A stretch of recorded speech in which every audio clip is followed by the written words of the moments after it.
제자대학 3학기 인간의 기쁨 반에 오신 것을 환영합니다.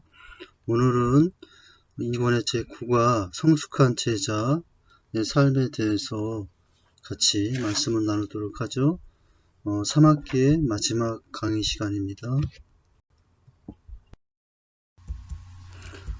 오늘의 주제 성구를 함께 읽도록 합니다. 디모데전서 4장 12절에서 16절입니다. 누구든지 내 연소함을 업신여기지 못하게 하고 오직 말과 행실과 사랑과 믿음과 정절에 있어서 믿는 자에게 보내려 내가 이럴 때까지 읽는 것과 권하는 것과 가르치는 것에 전념하라. 내 속에 있는 은사 곧 장로회에서 안수받을 때에 예언을 통하여 받은 것을 가볍게 여기지 말며 내 모든 일에 전심전력하여 너의 성숙함을 모든 사람에게 나타나게 하라. 내가 내 자신과 가르침을 살펴 이 일을 계속하라. 이것을 행함으로 내 자신과 내게 듣는 자를 구원하리라. 라고 말씀하셨죠. 15절에 보면 이 모든 일에 전심전력하여 너의 성숙함을 모든 사람에게 나타나게 하라. 라고 말씀을 하고 있죠. 바울이 젊은 목회자 디모데에게 마지막 유언과 같이 부탁하셨던 말씀이죠. 성숙한 삶으로 성숙한 제자의 삶을 나타난 자가 되라고 말씀하셨는데요. 오늘 이 과를 통해서 우리가 살펴볼 내용은 성숙입니다. 일반 평범한 제자의 삶에서 이제는 성숙한 제자의 삶인데 우리가 3학기를 맞이하며 또 마무리하며 어떤 제자의 삶을 원하시는가를 보도록 합니다. 주님은 우리가 어린아이와 같은 신앙에 머물러 있기를 결코 원하지 않습니다. 곧 성숙한 제자가 되기를 원하시죠. 성숙한 제자는 어떤 자인지 또 어떻게 해야 하는지를 알아봅니다. 자신의 삶으로 본을 보임으로 또 다른 사람들, 영혼들, 제자를 양육하여 집념과 순수와 순종과 헌신으로 준비된 성숙한 제자가 되어야 함을 같이 나누도록 하겠습니다. 서론을 같이 읽어보도록 합니다. 주를 위해 살겠다고 결심한 자들에게는 한 가지 공통점이 있습니다. 이들은 어떤 문제를 만나도 꺼리낌 없이 한 가지 대답을 합니다. 바로 예수 그리스도입니다. 예수님을 따르면 그분과 더 깊은 관계로 나아갑니다. 주님은 나의 인격과 삶의 모든 태도를 근본적으로 변화시킵니다. 무엇보다 예수 그리스도를 닮게 하십니다. 예수님을 따르는 삶은 예수님의 겸손과 용서와 사랑과 긍휼과 자비, 능력과 권세로의 부르심입니다. 제자의 삶으로 부르신 그분의 음성이 들리십니까? 우리의 그물을 버리고 배를 즉시 포기해야 합니다. 이 부르심에 반응하지 못하게 하는 자기 변명과 자기 합리와 사생활에 얽매인 모든 방패들을 던져버려야 합니다. 그 모습 그대로 예수님의 뒤를 바짝 붙잡기를 결단해야 합니다. 삶의 중심에 늘 예수님을 있게 해야 합니다. 완전히 새로운 인생이 펼쳐질 것입니다. 아멘. 성숙한 제자의 삶에 대한 강의 내용의 흐름을 먼저 보도록 하죠. 1번 문제인데요. 성숙한 제자는 어떤 모습인가를 살펴보고요. 두 번째, 성숙한 제자의 특징은 무엇인지 말씀을 통해서 살펴봅니다. 세 번째는 성숙하지 못한 제자의 특징은 무엇인가를 살펴봅니다.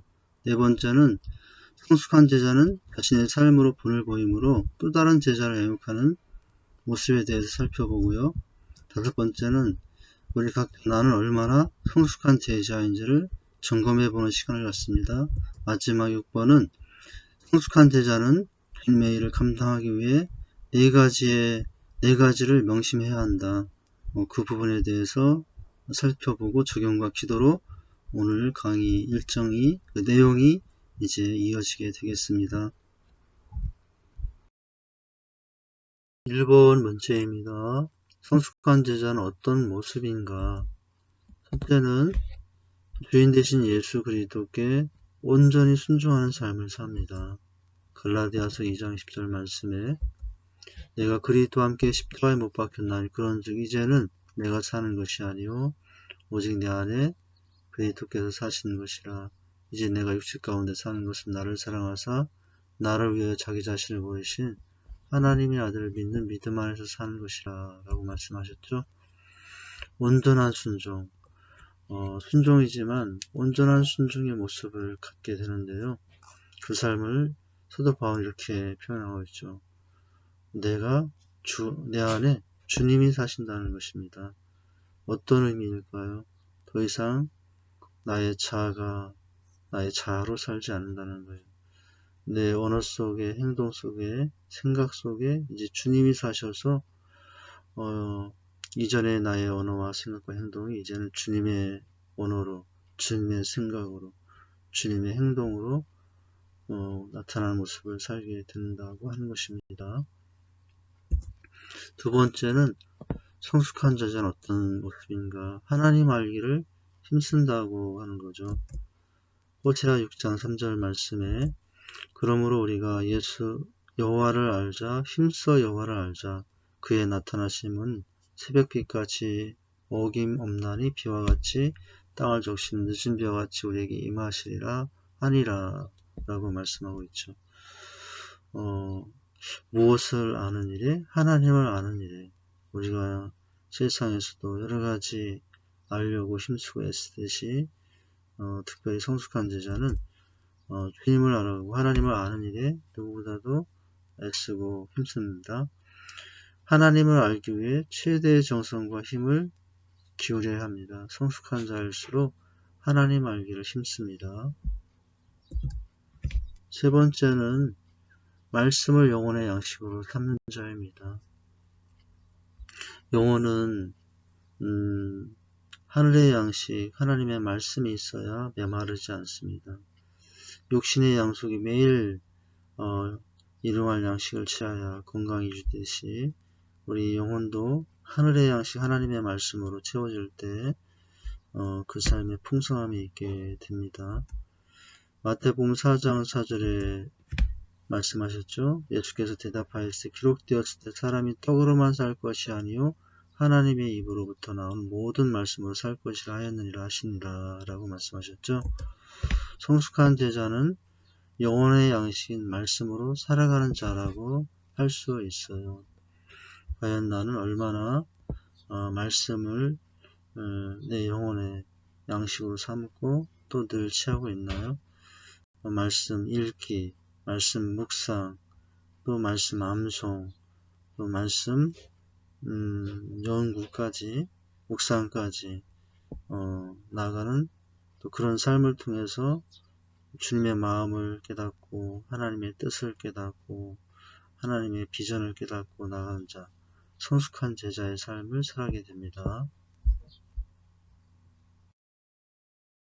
성숙한 제자는 어떤 모습일까요? 말씀과 기도로 거룩함을 추구합니다. 디모데전서 4장 5절 말씀에 하나님의 말씀과 기도로 거룩하여짐이라 라고 말씀하셨죠. 성숙한 제자는 뛰어난 능력과 의지를 가진 자라기보다는 자신의 연약함을 알고 겸손히 인정하며 하나님의 말씀과 기도 없이는 살 수 없다고 고백하며 겸손히 하나님 앞에 나아가는 자, 바로 그런 자가 성숙한 제자의 모습이라고 할 수 있습니다. 다섯 번째는 성숙한 제자는 성령님을 따라 행합니다. 갈라디아서 5장 16절 18절 말씀에 내가 이르노니 너희는 성령을 따라 행하라. 그리하면 육체의 욕심을 이루지 아니하리라. 육체의 소욕은 성령을 거스리고 성령은 육체를 거스리라니 이 둘이 서로 대적함으로 너희가 원하는 것을 하지 못하게 하려 함이라. 너희가 만일 성령 인도하신 바가 아니면 율법 아래 있지 아니하리라 라고 말씀하셨죠. 이와 같이 성령을 따라 순종하고 또 살려고 몸부림치는 사람, 이 사람이 성숙한 제자라고 할 수 있습니다. 그럴 때 우리가 본인을 보일 수 있고 또 주님의 영광을 온전히 나타낼 수 있게 됩니다. 여섯 번째 성숙한 제자는 어떤 모습인가? 부름의 상을 위하여 달려가는 모습을 갖습니다. 성숙한 제자일수록 이 땅에서의 사람으로부터의 인정과 또 존귀와 칭찬이 없을지라도 낙심치 않고요. 하나님이 아시고 하나님께서 장차 주실 칭찬을 기대하며 그 소망 가운데 살아간다고 하는 것입니다. 말씀을 보실까요? 빌립보서 3장 10절에서 14절의 말씀인데요. 내가 그리스도와 그 부활의 권능과 그 고난에 참여함을 알고자 하여 그의 죽으심을 본받아 어떻게 해서든지 죽은 자 가운데서 부활에 이르려 하노니 내가 이미 얻었다 함도 아니요 온전히 이루었다 함도 아니라 오직 내가 그리스도 예수께 잡힌 바된 그것을 잡으려고 달려가노라. 형제들아 나는 아직 내가 잡은 줄로 여기지 아니하고 오직 한 일 뒤에 있는 것을 잊어버리고 앞에 있는 것을 잡으려고 그 표대를 향하여 그리스도 예수 안에서 하나님이 위에서 부르신 부름의 상을 위하여 달려가노라 라고 말씀을 하고 있죠. 바울이 어떤 삶을 살았는지 어떻게 해서 성숙한 자가 될 수 있었는지 바로 이 빌립보 3장 말씀 속에 보여지죠.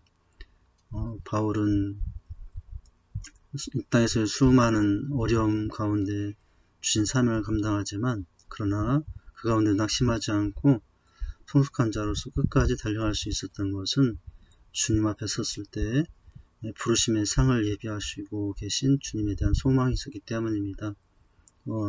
성숙한 제자는 그래서 어려움이 와도 포기하지 않고 부르심의 상을 위해 달려가는 자라고 할 수 있습니다. 이렇게 성숙한 제자는 어떤 삶인지 우리가 살펴보았는데요. 주인 되신 이제 예수 그리스도께 온전히 순종하며 또 하나님 알기를 힘쓰는 사람이죠. 말씀을 영혼의 양식으로 삼고 말씀과 기도로 거룩함을 추구하며 성령님을 따라 행하는 사람입니다. 그리고 많은 어려움 가운데서도 장차 주님 앞에서 받을 부름의 상을 위해 달려가는 자, 이 사람이 성숙한 제자의 모습을 가진 자라고 할 수 있습니다. 1번에서 성숙한 제자의 모습을 살펴보았다면 이제 2번에서는 성숙한 제자의 특징에 대해서 살펴보도록 하죠. 성숙한 제자의 특징은 무엇인지 말씀을 통해 살펴보자. 첫 번째 말씀은 마태복음 16장 21절에서 23절 말씀인데요. 이때로부터 예수 그리스도께서 자기가 예루살렘에 올라가 장로들과 대장들과 서기관들에게 많은 고난을 받고 죽임을 당하고 제3일에 살아날 것을 제들에게 비로소 나타내시니 베드로가 예수를 붙들고 항변하여 이르되 주여 그리 마옵소서 일이 결코 주께 미치지 아니하리이다. 예수께서 돌이켜 베드로에게 이르시되 사단아 내 뒤로 물러가라. 너는 나를 넘어지게 하는 자로다. 내가 하나님의 일을 생각지 아니하고 도리어 사람의 일을 생각한도다 라고 말씀하셨는데요. 즉 성숙한 제자의 특징은 하나님의 말씀을 올바로 깨닫는 자이며 사람의 일이 아닌 하나님의 일을 생각하는 자의 모습이라고 할 수가 있어요. 읽었던 말씀에 베드로 주님을 너무 사랑해서 했던 말이지만 그러나 올바로 깨닫지 못한 마음 때문에 이런 실수를 하게 된 거죠. 주님은 십자가의 길을 만류하는 베드로를 향하여 너희가 사람의 일을 생각하고 있는 자다 라고 하시며 책망하셨죠. 하나님의 일을 생각해야 된다고 말씀하고 있습니다. 성숙한 제자의 특징은 하나님의 일을 생각하며 사는 자라고 할 수 있습니다. 하나님의 일을 생각하고 하나님의 일을 할 때 사람의 일도 되어지게 하시는 것이 하나님의 인도죠. 고린도 후서 12장 9절 말씀에 보면 이렇게 말씀하십니다. 나에게 이르시기를 내 은혜가 내게 족하도다. 이는 내 능력이 약한 데서 온전하여짐이라 하신지라. 그러므로 도리어 크게 기뻐함으로 나의 여러 약한 것들에 대하여 자랑하느니 이는 그리스도의 능력이 내게 머물게 하려 함이라. 성숙한 제자의 특징은 바로 무엇입니까? 자신의 연약함을 겸손히 고백하며 주님만을 의지하고 자신의 부족함을 알고 주님의 은혜를 구하는 자라고 할 수가 있어요. 바울이 고백했던 모습 속에서 바로 그의 사도 바울의 성숙한 모습 속에서 우리는 이런 모습을 발견할 수 있게 되는 것이죠. 그래서 우리는 항상 나의 지식과 나의 배경, 나의 어떤 가지고 있는 경험을 자랑하는 자가 아니라 늘 나의 연약함과 부족함을 주 앞에 아뢰고 겸손히 깨달으면서 또 주님의 은혜로 살아가는 자. 그래서 그럴 때 우리는 성숙한 제자의 모습으로 하나님 앞에 서게 되는 것입니다. 요한복음 13장 3절 5절 말씀을 통해서 성숙한 제자의 특징은 무엇인지를 보죠. 저녁 먹는 중 예수는 아버지께 모든 것을 자기 손에 맡기신 것과 또 자기가 하나님께로부터 오셨다가 하나님께로 돌아가실 것을 아시고 저녁 잡수던 자리에서 일어나 겉옷을 벗고 수건을 가져다가 허리에 두르시고 이에 대하여 물을 떠서 제자의 발을 씻으시고 그 두르신 수건으로 닦기를 시작하여 라고 말씀하셨죠. 주님이 12제자를 발을 씻겨주심으로 섬겼던 모습입니다. 성숙한 제자의 특징은 남을 섬긴다는 것입니다. 받는 기쁨보다 준 기쁨을 아는 사람, 바로 그 사람이 성숙한 제자의 모습이죠. 누가복음 5장 4절에서 6절 말씀을 보실까요? 말씀을 마치시고 시몬에게 이르시되 깊은 데로 가서 그물을 내려 고기를 잡으라. 시몬이 대답하여 이르되 선생님, 우리들이 밤이 맞도록 수고하였을 때 잡은 것이 없지만은 말씀에 의지하여 내가 그물을 내리리이다 하고 그렇게 한 고기를 잡은 것이 심히 많아 그물이 찢어지니라. 말씀에 의지하여 그물을 내렸던 시몬 베드로의 모습을 우리가 여기서 발견할 수 있죠. 성숙한 제자의 특징은 무엇입니까? 하나님의 말씀에 즉시 순종하는 것입니다. 그래서 성숙한 제자의 삶의 특징은 하나님의 말씀이 그 삶의 기준이고 하나님의 말씀이 삶의 방향이고 하나님의 말씀이 그 삶의 방법인 사람, 바로 성숙한 제자의 모습이라고 할 수 있습니다.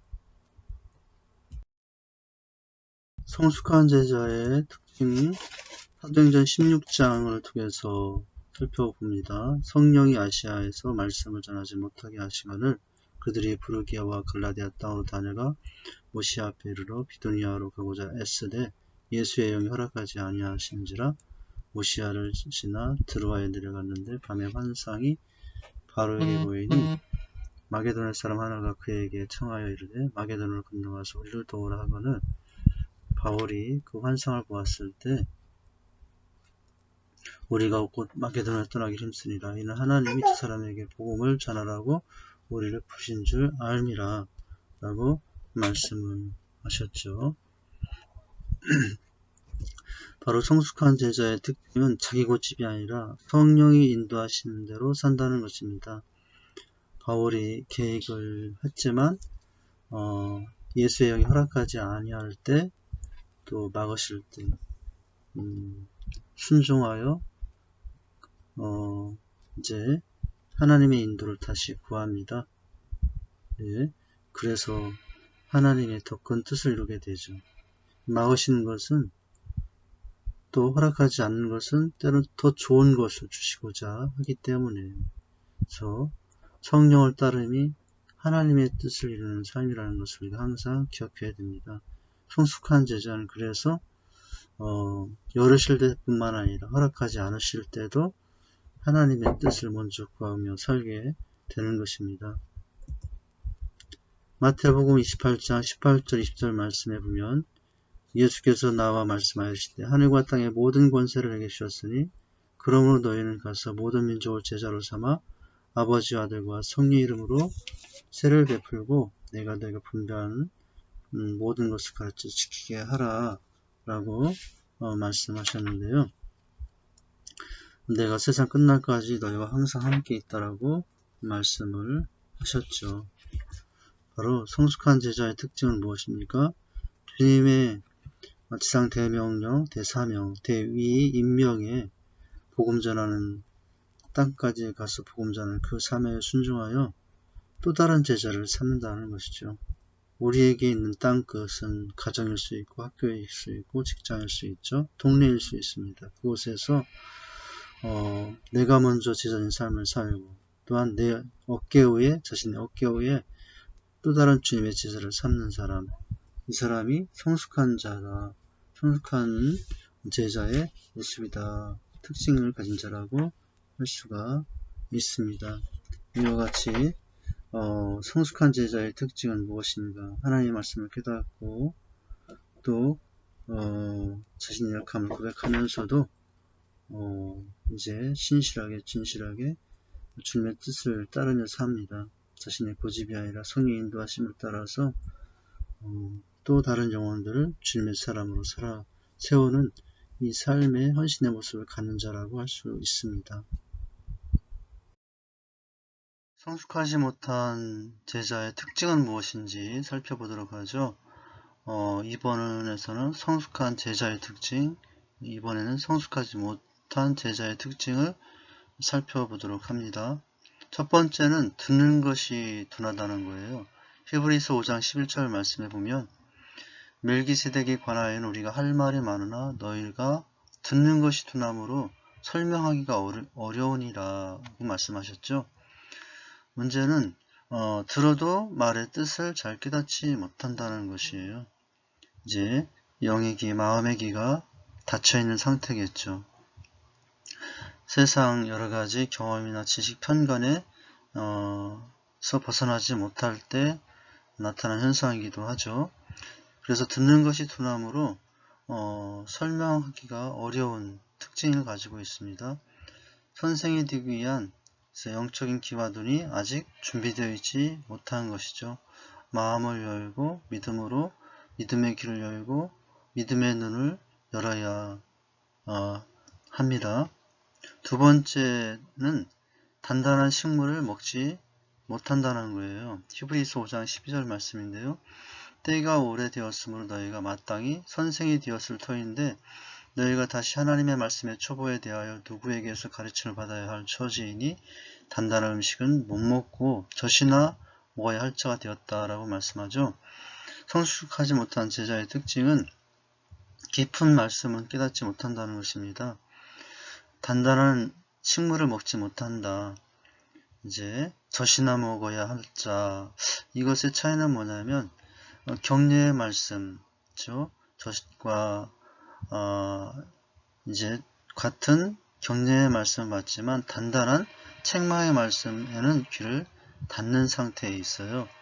그러므로 또 다른 제자를 삼는 야육은 그 모습으로 나가지 못하게 되는 것이죠. 세 번째는 하나님의 말씀을 경험하지 못한다는 것입니다. 히브리서 5장 13절 말씀 이는 젖을 먹는 자마다 어린아이니 의의 말씀을 경험하지 못한 자라고 말씀하죠. 그래서 순종하지 못하는 그런 상태에 빠집니다. 순종할 때 말씀을 경험합니다. 4번을 통해서는 성숙한 제자는 어떤 삶을 보이는지 살펴보는데요. 자신의 삶으로 본을 보임으로 또 다른 제자를 양육하는 삶을 살게 된다는 것입니다. 요한복음 13장 14절에서 15절 말씀을 보면 내가 주와 또는 선생이 되어 너희 발을 씻었으니 너희도 서로 발을 씻어 주는 것이 옳으니라. 내가 너에게 행하는 것 같이 너희도 행하게 하여 본을 보였노라 라고 말씀하셨죠. 바로 주님께서 제자들의 발을 씻긴 모습인데요. 예수님은 제자들의 발을 손수 씻음으로 삶의 본을 보여주셨습니다. 섬김의 본을 보여주셨던 거죠. 그러므로 제자들도 나중에 이와 같은 낮아짐의 섬김의 모습을 또 다른 사람들에게 행할 수 있도록 하셨던 것입니다. 요한복음 15장 12절 말씀을 통해서 보는 제자의 삶은 무엇일까요? 내 계명은 곧 내가 너희를 사랑한 것 같이 너희도 서로 사랑하라 하는 이것이니라 라고 말씀하셨죠.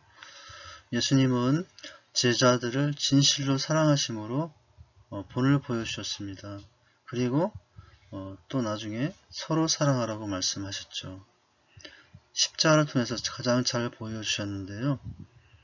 바로 십자가는 사랑의 행함을 보여주신 살아있는 모범이라고 하실 수 있고요. 또 주님의 이 사랑을 우리가 본받고 또 보여주는 삶이 우리가 또 가져야 될 삶의 모습인 것입니다.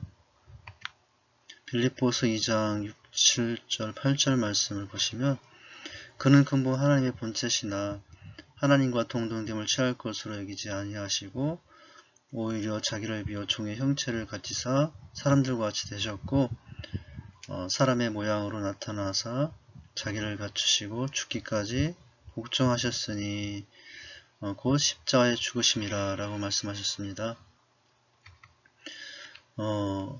어떤 삶의 본을 보이는 거죠?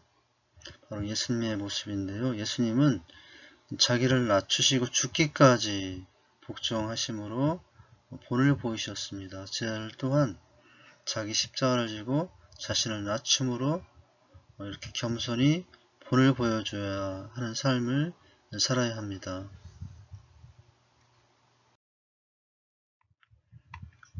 데살로니가 전서 2장 7, 8절 말씀을 보십니다. 우리는 그리스도의 사도로서 마땅히 권위를 주장할 수 있으나 도리어 너희 가운데에서 유순한 자가 되어 유모가 자기 자녀를 기름과 같이 하였으니 우리가 이같이 너희를 사모하여 하나님의 복음뿐만 아니라 우리의 목숨까지도 너에게 주기를 기뻐함은 너희가 우리의 사랑한 자됨이라. 형제들아, 우리의 수고와 애쓴 것을 너희가 기억하리니 너희 아무에게도 폐를 끼치지 아니하려고 밤낮으로 일하면서 너희에게 하나님의 복음을 전하였노라.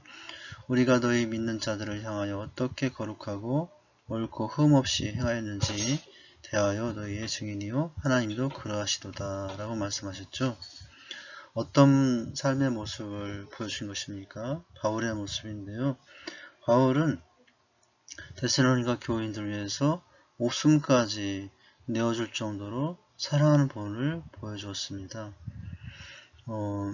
또한 사랑의 본을 보여줘야 되는 것이 우리의 제자된 삶의 모습이라고 할 수 있습니다. 유순한 자가 되어 자네를 기름과 같이 하였다 라고 말씀하고 있어요. 그런 삶을 위해서 수고 애쓴 것을 너희도 기억한다 라고 말씀하고 있죠. 제자된 삶, 성숙한 제자의 삶을 바울이 어떻게 보여주는가를 잘 설명해 주는 말씀입니다. 갈라디아서 4장 19절 말씀을 보시면 나의 자녀들아 너희 속에 그리스도의 형상을 이루기까지 다시 너희를 위하여 해산하는 수고를 하노라 라고 말씀하셨죠. 성숙한 제자는 자신의 삶으로 본을 보이는데요. 그리스도의 형상을 이루기까지 섬기는 그들 안에 주님의 형상을 이루기까지 해산의 수고를 아끼지 않는 것입니다. 사투를 벌이는 게 제자 양육이고 또 섬김입니다. 해산의 수고를 각오해야만 감당할 수 있는 일입니다. 바울은 바로 이와 같이 해산의 수고를 양육하는 본을 보여줬던 거죠. 셀리도도 해산의 수고로 셀원들을 돌아보고 섬기고 양육하고 또 훈련해 줘야 됩니다. 순탄하진 않았죠. 바울도 순탄하진 않습니다. 심지어 그렇게 세웠던 대만은 세상을 사랑하여 다시 세상으로 갔다 라고 말씀하죠. 또 음해하고 또 자신을 헤아리는 사람들도 있었어요. 이와 같은 해산의 수고와 고통이 있었기 때문에 사도 바울은 많은 좋은 동역자를 세울 수 있었고요. 그들이 또 다른 복음의 사명을 아름답게 더 감당할 수 있었습니다. 우리가 해산의 수고를 하고 때론 여러가지 어려움의 순간이 올 수도 있지만 이 비전 붙잡고 우리는 양육하고 훈련하는 모습을 주님 오시는 날까지 감당할 수 있어야 합니다. 이제 5번을 통해서는 우리 각자를 돌아보는데요. 나는 얼마나 성숙한 제자인지 점검해 보도록 합니다. 앞에서 성숙한 자의 모습, 성숙한 자의 특징과 성숙하지 못한 자의 특징, 그리고 또 성숙한 제자는 어떤 본을 보이는가를 봤는데요. 이렇게 살펴본 지금까지의 내용을 토대로 해서 이제 나를 돌아보는 시간인데, 나는 얼마나 성숙한 제자인지 돌아보도록 합니다. 첫 번째 질문인데요. 날마다 자기를 쳐서 복종하고 있는가? 고린도전서 9장의 말씀에 그러므로 나는 다름질하기를 형방 없는 것 같이 아니하고 싸우기를 허공을 치는 것 같이 아니하여 내가 내 몸을 쳐 복종하게 함은 내가 남에게 전파한 후에 자신이 도리어 버림을 당할까 두려함이로다 라고 말씀하셨죠. 어떻습니까? 나는 얼마나 나를 쳐 복종하고 있습니까? 자기를 쳐서 복종하지 않으면 교만해져 버림받게 되는 것이죠. 자기를 쳐서 복종해야 합니다. 겸손해 끝까지 쓰임받는 자가 될 수 있어요. 그래서 우리는 주님 그 비전을 향하여 제자된 삶을 살기 위해서 필요한 모습, 우선은 나를 돌아보고 또 나를 관리하는 삶이죠. 자기관리가 최고의 리더십이라고 했습니다. 두 번째, 나는 또 얼마나 성숙한 제자인지 두 번째 질문을 통해서 생각해 봅니다. 최선을 다해 받은 사명을 감당하고 있는가? 나를 쳤으면 겸손하게 나아져 주 앞에 섰으면 이제 사명을 감당해야 되는데요. 어떠합니까? 최선을 다하고 있나요? 골로새 1장 28절 29절 말씀 이렇게 기록되어 있죠. 우리가 그를 전파하여 각 사람을 권하고 모든 지혜로 각 사람을 가르침은 각 사람을 그리스도 안에서 완전한 자로 세우려 함이니 이를 위하여 나도 내 속에서 능력으로 역사하신 이의 역사를 따라 힘을 다하여 수고하노라 라고 말씀하셨죠. 이제 우리는 받은 사명이 있다면 또 그 사명의 자리에서 또 사명에 받은 내용에 최선을 다해야 합니다.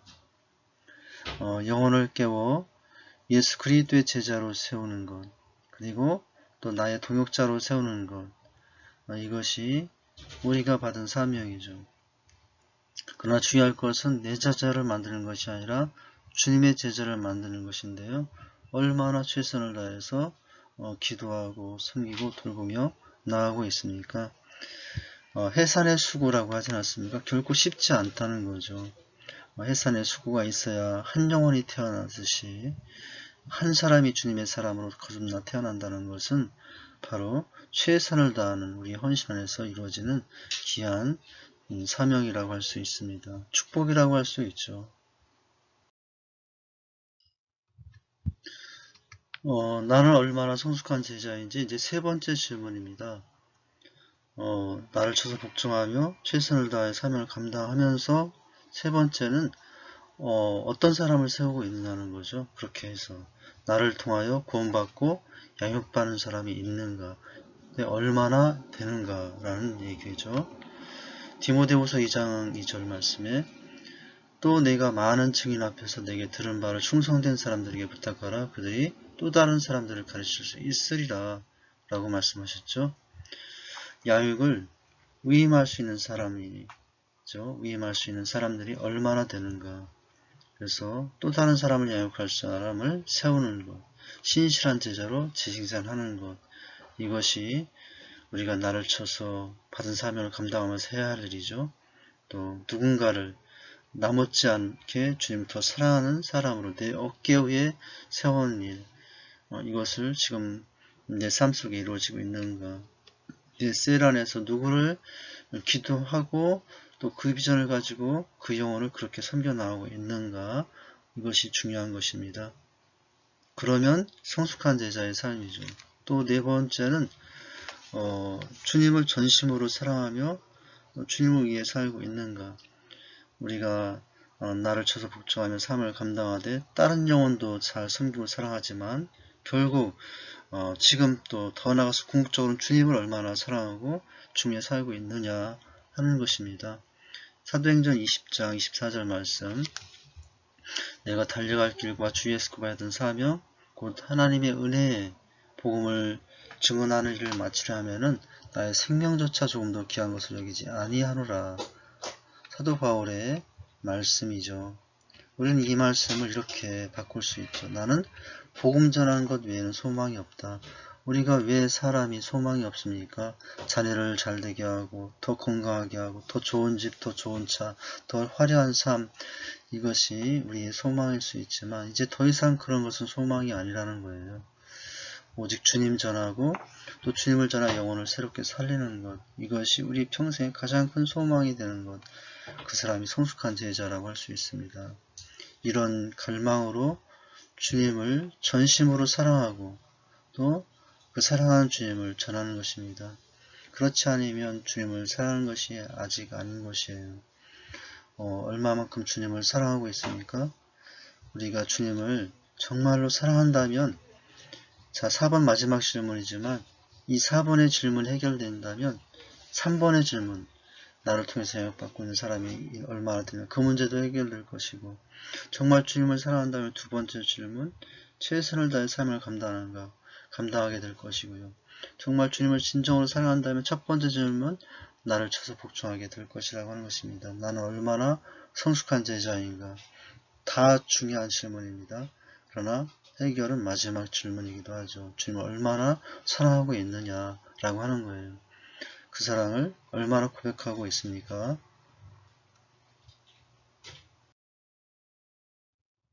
마지막 질문입니다. 6번인데요. 성숙한 제자는 주님의 일을 감당하기 위해 다음에 4가지를 명심해야 한다. 주님의 지상 명령, 이 마지막 지상 명령을 감당함이 우리의 본업이라는 것이죠. 가장 중요한 일이라는 의미입니다. 모든 염려 걱정을 주님께 맡기고 또 주신 달란트와 은사 열정으로 헌신하기 위해서 필요한 것이 있는데, 첫 번째는 집념이 있어야 합니다.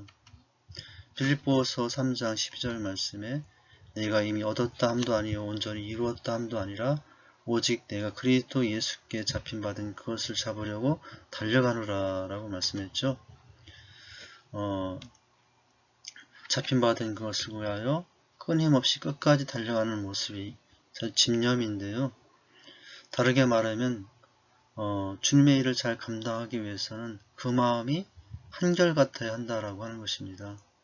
중간중간 여러가지 예상하지 못한 시련과 해산의 고통이 있을 수 있지만은 그런 중에도 초지일관의 그런 마음, 집념, 성실의 태도로 감당하는 것입니다.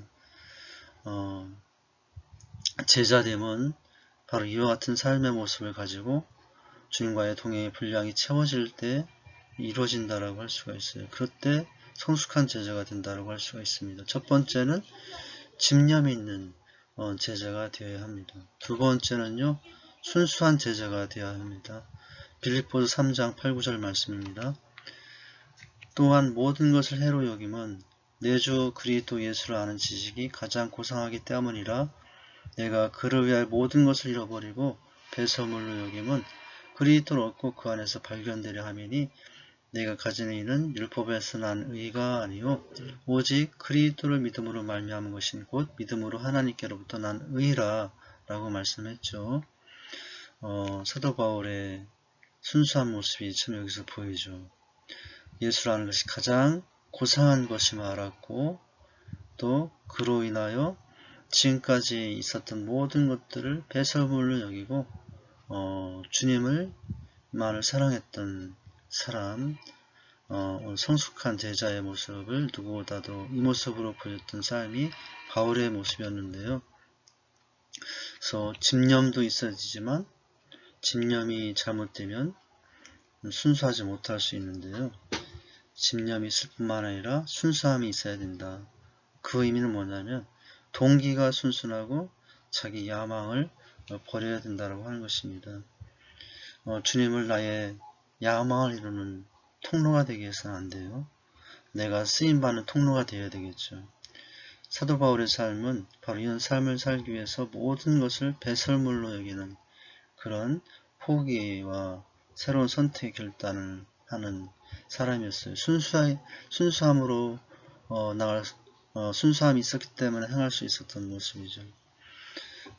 나를 위한 비전은 야망이에요. 그러나 같은 내용일지라도 주님과 그의 나라를 위한 것이면 그것은 비전인 것이죠. 나는 야망의 사람입니까? 나는 비전의 사람입니까? 야망의 사람이 아니라 비전의 사람이 되는 순수함이 있어야 주님의 일을 감당할 수 있어요. 집념이 있어야 감당할 수 있습니다. 끝까지 순수해야 감당할 수 있습니다.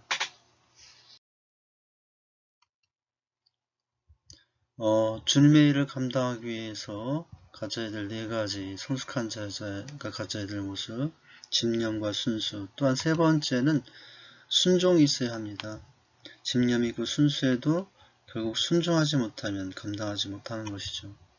빌립보서 3장 16절 오직 우리가 어디까지 이르렀든지 그대로 행할 것이라 라고 말씀을 그대로 행할 것이라 순종의 모습을 강조한 말씀이죠.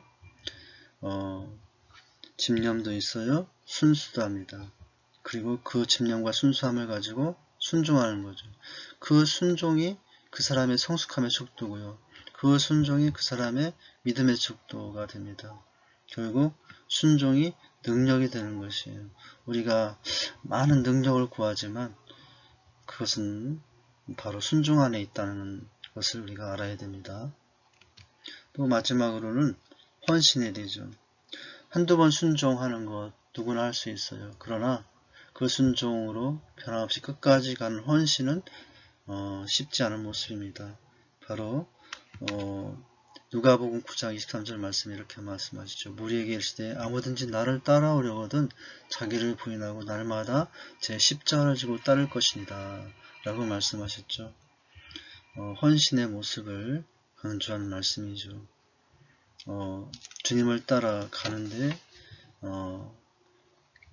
누구에게나 나름대로 십자가 있습니다. 그러나 그 십자가가 힘들고 어렵다고 내려놓는 자가 아니라 그 십자가를 지고 집념의 모습으로 순수의 모습으로 순종의 모습으로 이제 어떻게 하는 것입니까? 지속하는 것이죠. 지속하는 것이 헌신이에요. 헌신은 바로 무엇을 말할까요? 헌신의 분야도 있죠. 내가 헌신해야 될 분야가 어디 있겠습니까? 사람마다 다를 수가 있겠지만 재물, 시간, 또 은사, 마음 이 모든 것이 헌신된 제자를 의미하는 것이고요. 성경적 제자 훈련은 이와 같이 집념의 제자, 순수의 제자, 순종의 제자, 헌신의 제자를 세우는 것이 가장 큰 목적이죠. 또 우리의 모습이고요. 그렇게 해서 한 영혼을 세우는 것 이것이 귀한 일입니다. 그러나 이 일은 순간에 되어지는 일은 아니라는 것이죠. 주님 오시는 그날까지 우리가 이루어야 될 우리 평생에 주 앞에서 주신 사명이고 꿈이고 비전인 것입니다. 그래서 우리 주님은 이 비전을 가지고 가서 제자 삼으라고 했습니다. 어디로 갑니까? 우리의 땅끝 바로 가정이고요. 또 직장이고 이웃이고 또 우리 교회도 땅끝일 수 있어요. 교회 안에 이런 성도들 바로 이와 같은 모습으로 살아가는 것. 우리가 지금 재생산의 3학기 과정을 하고 있는데 재생산을 하는 제자죠. 성숙한 제자는 이와 같이 집념을 가지고 순수한 모습으로 순종하면서 한두 번의 순종에 끝까지 주님 오시는 날까지 하는 것 바로 그것이 헌신하고 그랬는데 그 모습으로 나갈 때 주님께서는 우리를 통해서 어떤 한 영혼인지 모르지만 하나님께서 준비하고 보내신 영혼들을 세우게 될 것입니다. 이런 귀한 성숙한 제자들이 되기를 소망합니다. 적용과 나눔의 시간인데요. 이번 과의 가르침에서 새롭게 깨달은 것과 적용하여 실천하고자 하는 것을 기록하여 서로 나누어 보자. 기도입니다. 성숙한 제자가 되도록 간절히 부르짖고 기도하자라는 내용인데요. 자, 우리가 마지막 구가를 통해서 봤던 내용이 무엇이었습니까? 첫 번째는 성숙한 제자의 모습, 그리고 나서는 성숙한 제자의 특징과 성숙하지 못한 제자의 특징들을 보았었죠. 성숙한 제자는 어떻습니까? 주인 되신 예수 그리스도께 온전히 순종하며 하나님 알기를 힘쓰고요.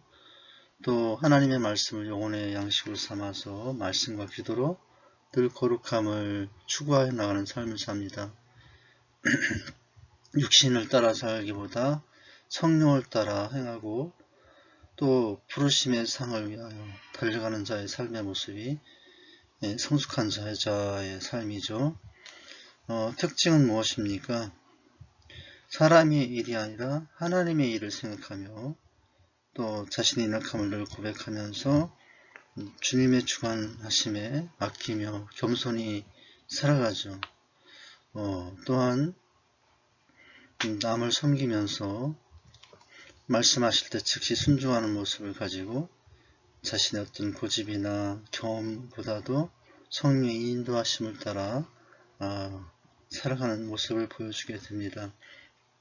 주님께서 마지막에 부탁하신 가장 큰 그 사명 옆에 남다른 헌신의 모습을 보여주죠. 성숙하지 못한 사람은 어떻죠? 듣는 것이 둔하여 또 단단한 식물을 먹지 못하는 그런 영적인 연약함의 상태에 머물고요. 하나님의 말씀을 경험하지 못합니다. 순종이 경험으로 인도하는데 순종이 없으니 하나님의 말씀을 경험할 수 없게 되는 거죠. 그래서 결국 이 모든 것의 내용을 통해서 우리가 본 것은 무엇이죠? 자, 이런 여러 모습 속에서 나타난 성숙의 모습을 가지고 어떤 모습을 살아간다라고 했습니까? 오늘 예수님이 보여주신 그 모범을 따라서 우리도 우리 삶의 현장에서 그 본을 보이며 살게 되고요. 또 십자가에 주신 사명 앞에서 자신을 낮추고 또 본을 보이며 또 그렇게 살아가는 모습을 갖습니다. 또한 말씀께 자신을 내어놓고 말씀 안에서 자신을 늘 점검하면서 끝까지 온전하게 또 주님의 길을 가는 삶을 살게 되는 것이죠. 우리는 얼마나 성숙한 제자인가? 네 가지 질문. 나는 날마다 쳐서 나를 복종하고 있는가? 날마다 자기를 쳐서 복종하고 있는가? 최선을 다해 받은 사명을 감당하고 있는가? 나를 통하여 구원받고 양육받는 사람은 얼마나 되는가? 주님을 전심으로 사랑하는가?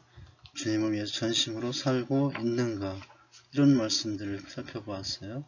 또한 성숙한 제자는 주님의 일을 감당하기 위해서 이 네 가지의 모습을 갖는다. 집념의 모습, 순수의 모습, 순종의 모습, 헌신의 모습을 갖는다고 했습니다. 이렇게 돌아보시면서 어느 부분에 나의 가장 적용이 되는지를 이제 나누면 되겠습니다. 그리고 기도하면 됩니다.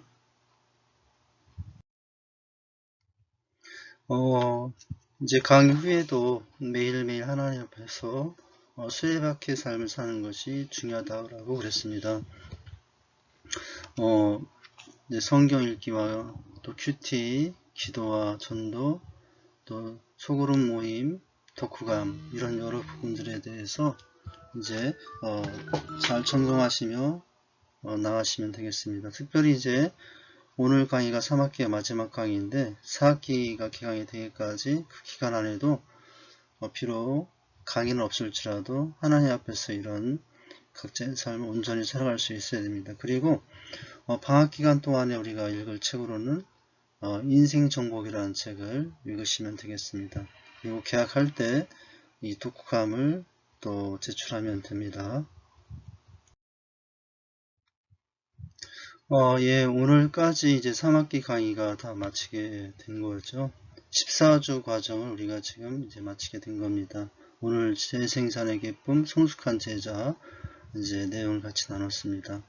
이제 다음 4학기가 개강되기까지 또 기도하시며 또 나름대로 교재를 미리 준비해서 예습도 하시고 또 말씀도 같이 보면서 그런 시간이 될 수 있기를 바랍니다.